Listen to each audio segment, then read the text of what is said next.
My name is Lisa Johnson. I'm 42 years old, a wife, a mother, and someone who never thought she'd be caught by surprise in her own home, especially not by her stepson.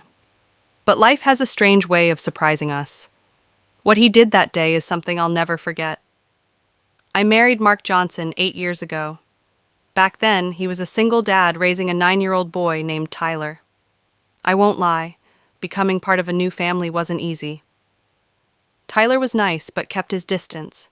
He didn't try to get close, and I understood that. I didn't want to push him into calling me mom or anything like that.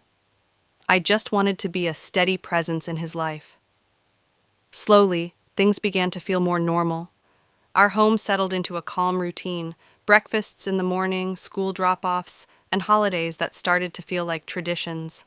Still, Tyler always called me Lisa, never Mom. And that was okay. Mark was a great guy, steady, dependable, and a hard worker. He owned a trucking business and traveled a lot for work. That meant I was usually home with Tyler by myself. I took care of the house, shopping, bills, meals, and sometimes helped Tyler with school stuff if he asked. Over time, he turned into a smart, kind young man. But we still had this small wall between us that I never tried to break down.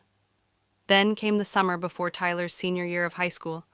Mark had to go to Seattle for 2 weeks for a big business conference, so it was just me and Tyler at home.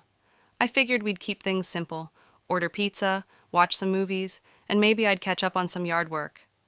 I didn't expect Tyler to do anything different from his usual quiet thanks after dinner.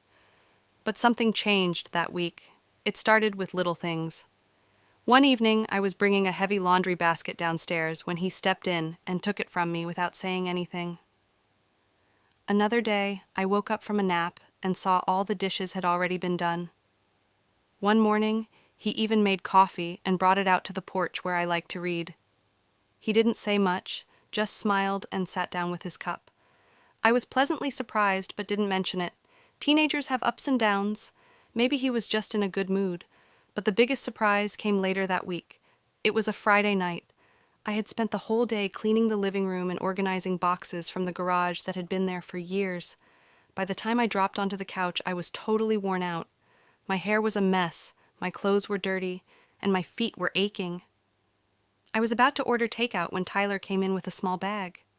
"I got something for you," he said. I looked up, confused. "For me?" He nodded. "Yeah, you've been doing a lot. Thought you could use something nice." He pulled out a small box from the bag and handed it to me. It was a set of hand creams, lavender and rosemary, my favorite scents. I didn't even remember ever telling him that. I opened it slowly, touched by the thought. I smiled, but I felt a lump in my throat. "Thank you, Tyler," I said quietly. He shrugged, but I could tell he cared how I reacted. "You do a lot for Dad and me. I guess I just wanted to say thanks. I know I don't show it much, but you matter, Lisa." I was speechless. Those words meant more than I could say. I gently touched his arm. "That really means a lot to me." He smiled, a little shy. Then he said, "I'll order Chinese." "Orange chicken, right?" I nodded, and he left the room.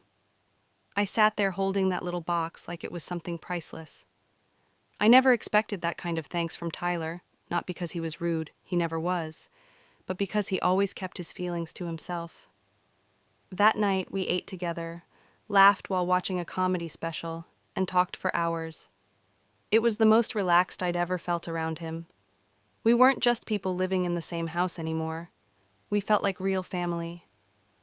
The next morning I walked into the kitchen and found it spotless. Tyler had made breakfast, eggs, toast, and even sliced fruit like I used to do for him when he was younger.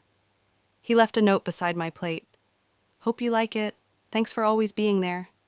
Mark came home 3 days later. I told him everything, and he was deeply touched. "He's growing up," Mark said, "and now he really sees what you've done for him." After that, things were different between me and Tyler, in the best way. We went on walks together, visited bookstores, and had real talks about college, relationships, and his future. When he got accepted to a college out of state, I helped him pack. On his last day at home, he gave me a long hug. "You're more than just a stepmom," he whispered. You've been like a second mom to me. Thank you. I held back tears and nodded. You've always been family to me, Tyler. Always. Now, as I think back on that unexpected week, I realize that some relationships just need time and patience. Love doesn't always show up in big, flashy ways. Sometimes it's a small gift, a cup of coffee, or a handwritten note that makes all the difference. Tyler still texts me from college. Just last week, he sent me a picture of a new book he found and said, "Thought you'd like this one." I smiled. We're close now in a way that only time, effort, and kindness can build. And it all started with one small, thoughtful gesture that reminded me, family isn't always about blood. Sometimes it's about those little moments that show you're seen, appreciated, and truly loved.